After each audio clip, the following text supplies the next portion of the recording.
শিক্ষার্থীরা, learning take মিডিয়ার পক্ষ থেকে আপনাদেরকে স্বাগতম। Adobe Photoshop CS6 এর ধারাবাহিক টিউটোরিয়ালে আজকে আমরা আলোচনা করব ল্যাসো টুল নিয়ে। দেখুন, ল্যাসো টুল হচ্ছে, টুলবারটি হচ্ছে এটি, এবং এটার এখানে নিচে দেখুন একটা তীর চিহ্ন রয়েছে, এবং এটাতে যদি আমি মাউস থেকে রাইট বাটন ক্লিক করি তাহলে দেখবেন যে এই অপশনগুলো আসছে: lasso tool, polygonal lasso tool and magnetic lasso tool. So এই তিনটি টুলের কাজে আসলে হচ্ছে সিলেকশনে ব্যবহৃত হয়, কিন্তু এগুলা কিভাবে ব্যবহৃত হয় এবং এগুলা কিন্তু ভিন্নতা রয়েছে সেগুলো আজকে আমরা দেখে নিব। আর এখান থেকে বোঝা যাচ্ছে যে এগুলার শর্টকাট অপশনের জন্য এল ক্লিক করতে হবে। যেমন দেখুন, আমি মুভ টুল সিলেক্ট করলাম এবং আমি কিবোর্ড থেকে যদি এল প্রেস করি তাহলে কিন্তু ল্যাসো টুলটি আসলে সিলেক্ট হয়ে যাচ্ছে। সেই জন্য আমি একটা নতুন ইমেজ ওপেন করব আমার পিসি লোকেশন থেকে।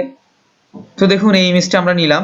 এই ইমেজগুলোতে কিভাবে আমি টুলগুলো অ্যাপ্লাই করব? তো প্রথম হচ্ছে নরমাল যে ল্যাসো টুলটি আছে সেটি সিলেক্ট করলাম। সিলেক্ট করার পরে আমি এখানে মাউস থেকে ক্লিক করব, এবং ক্লিক করা অবস্থায় আমি কিন্তু ছেড়ে দিলে হবে না, ক্লিক করা অবস্থায় আমাকে ধরে রাখতে হবে, এবং যতটুকু অংশ সিলেক্ট করব সেতটুকু অংশ পর্যন্ত আমার মাউসটি সিলেক্ট করে রাখতে হবে। সো আমি এই অংশটি সিলেক্ট করলাম। সিলেক্ট করে একদম এটা যেখান থেকে শুরু করেছি সেখানে এসে থামবো, অর্থাৎ যেখান থেকে স্টার্টিং করেছি পুরা সিলেকশনটি সেই এন্ডিং পয়েন্ট এনে রাখতে হবে। রাখার পর আপনি মাউস থেকে যে ক্লিক আছে সেই ক্লিকটি ছেড়ে দিবেন। ছেড়ে দিলে দেখুন এটা কিন্তু অলরেডি সিলেক্ট হয়ে গিয়েছে। তো আমি এখন কিবোর্ড থেকে কন্ট্রোল এন্ড প্রেস করে নতুন একটি ডকুমেন্ট খুললাম।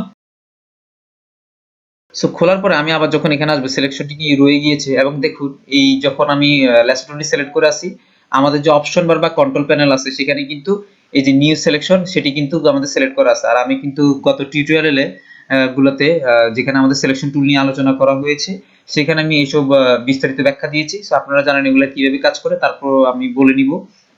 সো নিউ সিলেকশন থাকা অবস্থায় আমি যদি মুভ টুলে যাই, মুভ টুল থেকে এটাই কিন্তু আমি সিলেক্ট করে এখানে নিয়ে আসতে পারবো। কিন্তু চলে এসেছে। আমি এটা একটু বড় করে দেখাই। দেখুন আমাদের এই যে সুন্দর করে কিন্তু এই অবজেক্টটি সিলেক্ট করে কিন্তু চলে এসেছে আলাদা করে। তো এইভাবে আসলে আপনারা কাজ করতে পারেন এই ল্যাসো টুলের সাহায্যে। ল্যাসো টুলটি আসলে এইভাবে সিলেকশন করে। সো আমি কেটে দিলাম আমাদের নিউ উইন্ডোটি, এবং কেটে দেওয়ার পরে আমি কন্ট্রোল ডি করে এটাকে মানে ডিসিলেক্ট করলাম। এখন এখানে আরেকটি বিষয় আছে যে সিলেকশন থাকা অবস্থায় যে অন্যান্য অপশনগুলো কিভাবে কাজ করে সেটা একটু দেখে নিব। যেমন ধরুন আমি আবার ল্যাসো টুল দিয়ে এটাকে আবার সিলেক্ট করলাম, এভাবে সিলেক্ট করে নিলাম এবং এখানে সে ছেড়ে দিলাম এবং সিলেকশন অবস্থায় রয়েছে। এখন আমি দেখলাম যে একটু আমি যদি ইমেজটি বড় করি তাহলে আপনারা দেখতে পাবেন যে এখানে কিন্তু একটি সিলেকশনটি কিন্তু পুরো হয়নি, অর্থাৎ সিলেকশনে কিন্তু আর একটু জায়গা জুড়ে হবে। সো এই জন্য আমাদেরকে সিলেকশন অ্যাড করতে হবে। তো এই যে এর পাশে কন্ট্রোল বার থেকে আমরা যদি দেখি, অর্থাৎ যেটিকে আমরা অপশন বার বলি, সেখানে কিন্তু রয়েছে আরেকটি অপশন অ্যাড টু সিলেকশন, অর্থাৎ এটাকে আপনি অ্যাড টু সিলেকশন এখানে ক্লিক করে কিন্তু আপনি সিলেকশন অ্যাড করতে পারেন। দেখুন প্লাস সাইন রয়েছে। সো এখানে আমি যদি এটাকে এইভাবে করে একটু সিলেক্ট করি, দেখুন দেখুন সিলেকশনটি কিন্তু অ্যাড হয়ে গিয়েছে। পর আমি এটাকে আবার এখানে অ্যাড করি, আর একটু দেখুন সিলেকশন কিন্তু অ্যাড হয়েছে।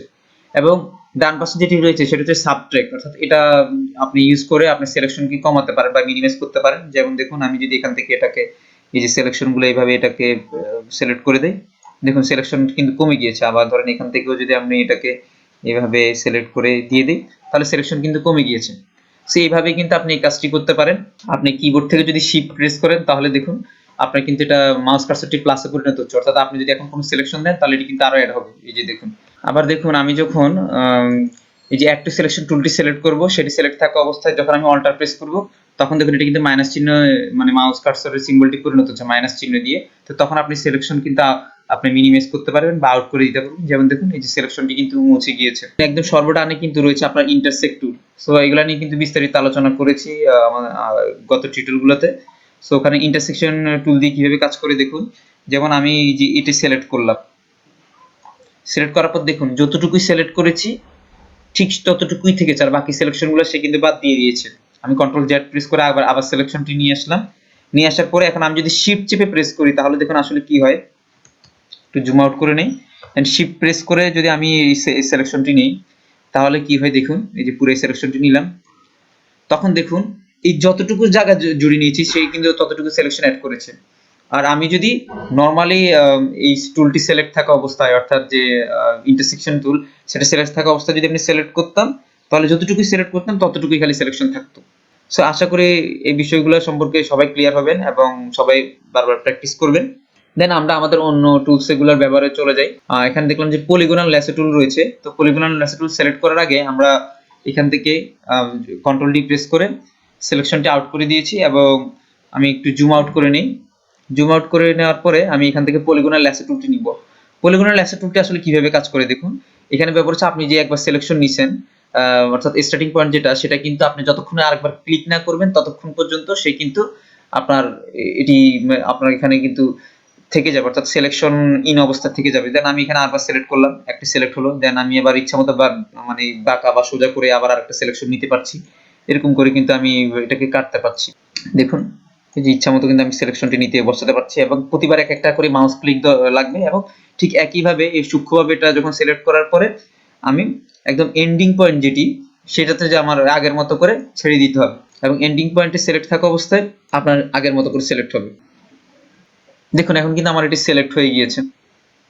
সো এই যে দেখুন আপনাদের কিন্তু এই যে পলিগনাল ল্যাসো টুল বা কোনো টুল সিলেক্ট থাকা অবস্থায় আপনারা কিন্তু পিকচারটি এই স্ক্রল বার ছাড়া উপরে নিচে বা ডান বাম করতে পারবেন না। সেই ক্ষেত্রে আপনাদেরকে গত টিউটোরিয়ালে যে টেকনিকটি শিখিয়েছি, কিবোর্ড থেকে স্পেস বাটন ক্লিক করলে আপনি দেখুন এই হ্যান্ড টুলটি আসবে, এবং ইচ্ছা মতো কিন্তু ছোট বড় করার জন্য ডান বাম পাশে কিন্তু আপনি সরাতে পারবেন। আবার ছেড়ে দিলে আবার আপনার যে টুলটি সিলেক্ট করা আছে সেটি কিন্তু চলে আসবে। এখানে আরেকটি শর্টকাট টেকনিক আছে, আপনি যদি কন্ট্রোল প্রেস করেন, অর্থাৎ সিলেকশনে থাকা অবস্থায় কন্ট্রোল প্রেস করলে দেখুন ক্যাচি একটা চিহ্ন চলে এসেছে। কেচি একটা চিহ্ন আসতেছে বারবার, দেখুন কন্ট্রোল যখন প্রেস করতেছি তখন কেচি একটা চিহ্ন আসতেছে, আর কন্ট্রোল যখন উঠিয়ে দিচ্ছি তখন কেচি চিহ্নটি চলে যাচ্ছে। এটার মানে হচ্ছে আপনি কপি করে বা এই ইমেজটি কেটে অন্য জায়গায় নিয়ে যেতে পারবেন। এই যেমন দেখুন এই যে আমি নিয়ে এসেছি, দেন কি আমি ছেড়ে দিছি সিলেকশন, দেন কন্ট্রোল জেড প্রেস করে আমি আগের অবস্থায় নিয়ে গিয়েছি। সো এইভাবে হচ্ছে আপনি যে পলিগনাল ল্যাসো টুল আছে সেটি দিয়ে কাজ করবেন। দেন আমাদের আরেকটি সাব টুল রয়ে গিয়েছে ল্যাসো টুলের অধীনে, সেটা হচ্ছে ম্যাগনেটিক ল্যাসো টুল। ম্যাগনেটিক ল্যাসো টুলটি কি, আপনারা আমি যদি একটু ইমেজটি বড় করে এই টুলটি অ্যাপ্লাই দেখাই তাহলে আপনারা ক্লিয়ার হবে। যেমন আমি এখান থেকে স্টার্টিং পয়েন্ট শুরু করলাম সিলেক্টিং, তো এটা যখন স্টার্টিং পয়েন্ট শুরু করলাম তখন হচ্ছে দেখুন আমি কিন্তু জাস্ট মাউসটি কোনো ক্লিক করছি না, এখন আমি জাস্ট মাউসটি খালি টেনে নিয়ে যাচ্ছি এবং সে কিন্তু অটোমেটিক সিলেক্ট করছে। আর এখানে কিন্তু অবশ্যই ম্যাগনেটিক ল্যাসো টুল ইউজ করার ক্ষেত্রে আপনাদেরকে কিন্তু বুঝতে হবে যে কালার কম্বিনেশন বেশি হওয়া যাবে না, অর্থাৎ দুই ধরনের কালার কম্বিনেশন হলে মানে এটি পিক্সেল ওয়াইজ মানে কালারগুলোকে আলাদা করে সিলেক্ট করে। দেন আমি মাউস থেকে এটাকে নিচে টেনে নিয়ে গেলে সে কিন্তু আস্তে আস্তে নিচে যেতে থাকবে এবং কিন্তু সিলেক্ট হতে থাকবে। সো দেখুন এখানে আমাদের একটি পয়েন্টে কিন্তু ডান দিকের একটি পয়েন্ট, এই যে পয়েন্টে দেখুন এই পয়েন্টটি কিন্তু অটো সিলেক্ট হয়ে গেছে বাইরে। তো আমি যদি এটা ডিলিট করতে চাই, এগুলো হচ্ছে আপনার এক একটা বিন্দু ডিসিলেক্ট করতে হবে। তো আপনি একটা কিবোর্ড থেকে যদি ডিলিট প্রেস করেন তাহলে দেখুন এক একটা পয়েন্ট সে ডিলিট করে দিচ্ছে। এই যে এক একটা পয়েন্ট সে কিন্তু ডিলিট করে দিচ্ছে এবং সুন্দরভাবে কিন্তু বসছে। এবং আমি যদি কিবোর্ড থেকে স্পেস দেই, স্পেস দিয়ে হ্যান্ড টুল দিয়ে আমি একটু নিচে নামিয়ে নেই যে আমার সিলেকশনগুলো দেখার জন্য। সো দেখুন এখানে কিন্তু আবার আরেকটা সিলেকশন টুল ভাবে পড়ে গিয়েছে। সো আমি ডিলিট প্রেস করে, অর্থাৎ কিবোর্ড থেকে ডিলিট প্রেস করে আমি একটি বিন্দু ডিলিট করে নিলাম। তো এইভাবে আমি কিন্তু প্রতিটা এভাবে খুব দ্রুত সিলেক্ট করতে পারবো। তারপরে দেখুন একদম এই যে পুরো সূক্ষ্মভাবে কিন্তু এগুলা সিলেক্ট করা যায়। জাস্ট মাউসটি কিন্তু ওই আমি অবজেক্টের পাশে গিয়ে জাস্ট ঘুরিয়ে নিচ্ছি। এখানে দেখুন পাতাটিকে আমি বাদ দিতে চাচ্ছি। সো পাতাটিকে বাদ দেওয়ার জন্য কিন্তু সে পাতাটি সহ সিলেক্ট করতে যাচ্ছে। আমি একটু জুম করে দেখাই। এখানে পাতাটিকে আমি বাদ দিতে যাচ্ছি কিন্তু সে পাতাটি সহকারে সিলেক্ট করতে যাচ্ছে। সো আমি এখানে মাউস থেকে ক্লিক করে একটি বিন্দু বসিয়ে নিব। বসিয়ে নিয়ে এই যে আমাদের স্টার্টিং পয়েন্ট যেটা, এন্ডিং পয়েন্টটি সেখানে শেষ করলে একটি সিলেকশন কিন্তু আমাদের হয়ে গিয়েছে। সো এখানে আমি যদি কন্ট্রোল প্রেস করে এটাকে একটু ড্র্যাগ করে দেখাই, দেখুন ইমেজটি কিন্তু পুরো আলাদা হয়ে গিয়েছে। সো এই হচ্ছে বিষয়। কন্ট্রোল জেড প্রেস করে আমি আগের অবস্থায় নিয়ে গেলাম। সো দেখুন এখানে এটা কিন্তু এখন সিলেক্ট করে আছে খালি অ্যাপলটাকে, বাকি কিছু সিলেক্ট করে নাই। কিন্তু এটা যদি আপনি যদি চান খালি অ্যাপলের জায়গাটিকে বাদ রেখে বাকি পুরা চারিদিকে আপনি সিলেক্ট করতে, অর্থাৎ ইনভার্স সিলেকশন, অর্থাৎ এখন শুধু আমরা ব্যাকগ্রাউন্ডটি রেখে খালি অ্যাপলটিকে সিলেক্ট করেছি। কিন্তু আপনি যদি চান খালি অ্যাপলটিকে বাদ দিয়ে বাকি পুরো ব্যাকগ্রাউন্ডের পুরো সবগুলো স্থানই সিলেক্ট করতে, সেক্ষেত্রে আপনাকে ইনভার্স সিলেক্ট করা লাগবে। এবং এই জন্য আপনাকে যে কাজটি করতে হবে হলো সিলেক্ট অপশনে যেতে হবে। সিলেক্ট অপশনে গিয়ে, অর্থাৎ এই সিলেকশন থাকা অবস্থায় আপনার সিলেক্ট অপশনে যেতে হবে। সিলেক্ট অপশনে গিয়ে আপনাকে এই যে ইনভার্স যে ইয়াটি আছে, অপশনটি আছে, সেটি সিলেক্ট করে দিতে হবে এবং এটার কন্ট্রোল শিফট এবং আই যদি সে দেন তাহলে এটা শর্টকাট হিসেবে কাজ করবে। অর্থাৎ কিবোর্ড থেকে শিফট কন্ট্রোল বাটন এবং আই বাটন যদি একসাথে ক্লিক করেন তাহলে এই অপশনটি কাজ করবে। দেন আপনারা কিন্তু একটু লক্ষ্য করলে দেখবেন যে আমি এখন কিন্তু ইনভার্স অপশনটি ক্লিক করিনি। আমি একটু আবারও দেখাই যে আমাদের সিলেকশনটি খালি অ্যাপলকে ঘিরে আছে, চারিদিকে কিন্তু কোনো আমাদের সিলেকশন নেই। আমি একটু জুম আউট করে বা জুম ইন করে অ্যাডজাস্ট করে দেখাচ্ছি। আমাদের চারপাশে কিন্তু কোনো সিলেকশন নেই, খালি অ্যাপলটির উপর সিলেক্ট আছে। কিন্তু যখন আমি সিলেক্ট অপশন ক্লিক করে ইনভার্স অপশনটি ক্লিক করব তখন দেখুন এই যে চারপাশে কিন্তু আমাদের একটা সিলেকশন কিন্তু চলে এসেছে। যে আমাদের মুভ টুল আছে, মুভ টুলে সিলেক্ট করে আমি শিফট প্রেস করে অথবা কন্ট্রোল প্রেস করে এটাকে সরানোর চেষ্টা করব। দেখুন কন্ট্রোল প্রেস করলে এটা কাজ হয়, শিফট প্রেস করা যাবে না। কন্ট্রোল প্রেস করে আপনি যখন সিলেকশনটির উপর মুভ টুলে নিয়ে মানে সরাতে যাচ্ছেন বা নড়াচড়া করতে যাচ্ছেন তখন দেখুন আপনার কিন্তু ব্যাকগ্রাউন্ডটা আসলে সিলেক্ট হয়েছে। কিন্তু একটু আগে আমরা দেখিয়েছি যে কিভাবে আপনার অ্যাপলটিকে আমরা শিফট চেপে কিন্তু কাজ করেছি। সো তখন কিন্তু আসলে অ্যাপলটি সিলেক্ট অবস্থায় থেকেছে, আর ইনভার্স দেওয়ার কারণে আপনার ব্যাকগ্রাউন্ডটি পুরো সিলেক্ট হয়েছে। সো এই হচ্ছে আপনার ল্যাসো টুলের যে কাজ, অর্থাৎ ল্যাসো টুল, পলিগনাল ল্যাসো টুল, ম্যাগনেটিক ল্যাসো টুল, এগুলো হচ্ছে আপনার বিভিন্ন অবজেক্ট আলাদা করার ক্ষেত্রে ব্যবহার করা হয় প্রায় সময়। তো আশা করি বেসিক গুলো বুঝতে পেরেছেন। ধন্যবাদ সকলকে।